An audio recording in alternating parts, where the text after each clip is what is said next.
اسمع معي وقل وردد، فبأي حديث بعده يؤمنون. في الصحيحين وغيرهما عن أبي سعيد الخدري رضي الله عنه قال: قلنا يا رسول الله هل نرى ربنا يوم القيامة؟ هل نرى ربنا يوم القيامة؟ قال: هل تضارون في رؤية الشمس والقمر إذا كانت صحوا؟ قلنا لا. قال: فإنكم لا تضارون في رؤية ربكم يومئذ إلا كما تضارون في رؤيتهما. ثم قال: ينادي منادي في ذلك اليوم العظيم. قال: ينادي منادي ليذهب كل قوم إلى ما كانوا يعبدون، فيذهب أصحاب الصليب مع صليبهم، وأصحاب الأوثان مع أوثانهم، وأصحاب كل آلهة مع آلهتهم، حتى يبقى من كان يعبد الله من بر أو فاجر وغبرات من أهل الكتاب. ثم يؤتى بجهنم تعرض كأنها سراب، فيقال لليهود: ما كنتم تعبدون؟ قالوا: كنا نعبد عزيرا ابن الله. فيقال: كذبتم، لم يكن لله صاحبة ولا ولد. فماذا تريدون؟ من هول ذلك اليوم وطوله وشدة حرارته. فيقول: فماذا تريدون؟ فيقولون: نريد أن تسقينا. فيقال: اشربوا. فيتساقطون في جهنم. ثم يقال للنصارى: ما كنتم تعبدون؟ فيقولون: كنا نعبد المسيح ابن الله. فيقال: كذبتم، لم يكن لله صاحبة ولا ولد. فماذا تريدون؟ فيقولون: نريد أن تسقينا. فيقال: اشربوا. فيتساقطون في النار، حتى يبقى من كان يعبد الله من بر أو فاجر. فيقال لهم: ما يحبسكم وقد ذهب الناس؟ فيقولون: فارقناهم ونحن أحوج منا إليه اليوم، وإنا سمعنا مناديا ينادي ليلحق كل قوم بما كانوا يعبدون، وإنا ننتظر ربنا. إنا سمعنا مناديا ينادي ليلحق كل قوم بما كانوا يعبدون، وإنا ننتظر ربنا. قال: فيأتيهم الجبار في صورة غير صورته التي رأوه فيها أول مرة، فيقول: أنا ربكم. فيقولون: أنت ربنا. فلا يكلمه إلا الأنبياء. فيقول: هل بينكم وبين ربكم آية تعرفونه؟ فيقولون: الساق. فيكشف الجبار عن ساقه فيسجد له كل مؤمن، ويبقى من كان يسجد لله رياء وسمعة، فيذهب كيما يسجد، فيعود ظهره طبقا واحدا، مصداق قوله تعالى: يوم يكشف عن ساق ويدعون إلى السجود فلا يستطيعون، خاشعة أبصارهم ترهقهم ذلة، وقد كانوا يدعون إلى السجود وهم سالمون.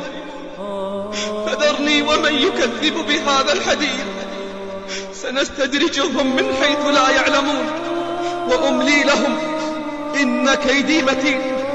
ثم قال صلى الله عليه وسلم: ثم يؤتى بالجسر فيجعل بين ظهري جهنم. قلنا: يا رسول الله وما الجسر؟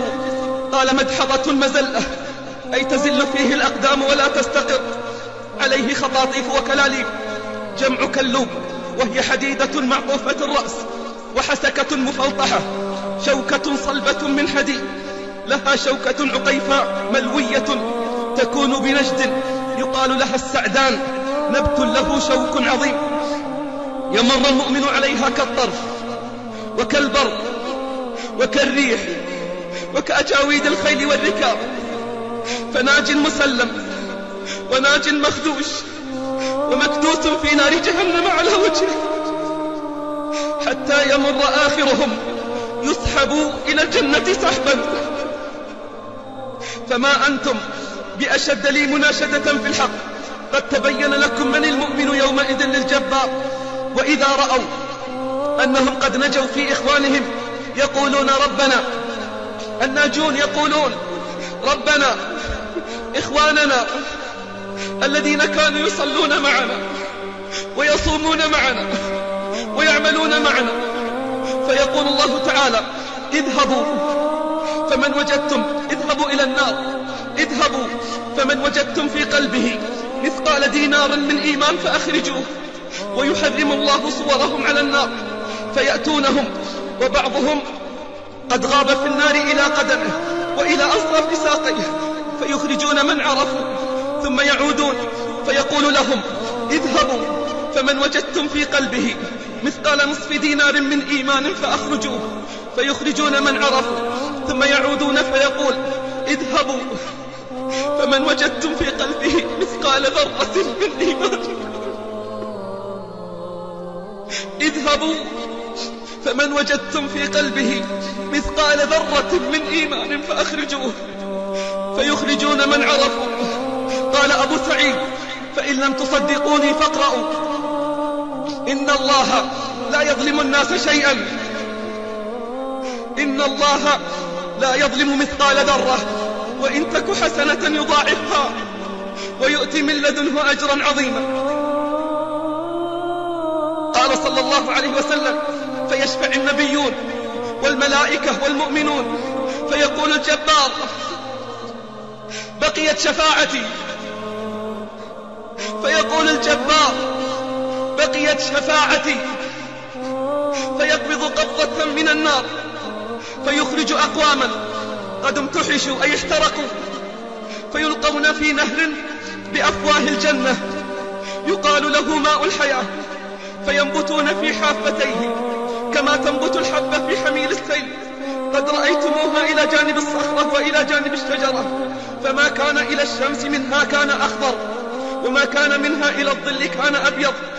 فيخرجون كأنهم اللؤلؤ فيجعل في رقابهم الخواتيم فيدخلون الجنة فيقول أهل الجنة هؤلاء عتقاء الرحمن، هؤلاء عتقاء الرحمن أدخلهم الجنة بغير عمل عملوه ولا خير قدموه. فيقال لهم ما رأيتم في الجنة ومثله معه لكم، فيقال لهم ما رأيتم ومثله معه. وفي لفظ آخر للحديث من حديث أبي هريرة قال حتى إذا فرق الله من القضاء بين عباده وأراد أن يخرج من النار من أراد أن يخرج ممن كان يشهد أن لا إله إلا الله أمر الملائكة أن يخرجوهم فيعرفونهم بعلامة آثار السجود. قال فيعرفونهم بعلامة آثار السجود.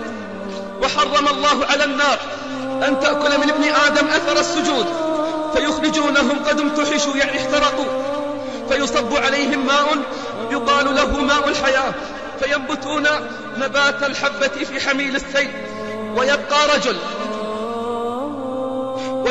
رجل مقبل بوجهه على النار فيقول يا ربي قد قبشني أي آذاني ريحها وأحرقني ذكاؤها يعني لهبها فأصرف وجهي عن النار، فأصرف وجهي عن النار.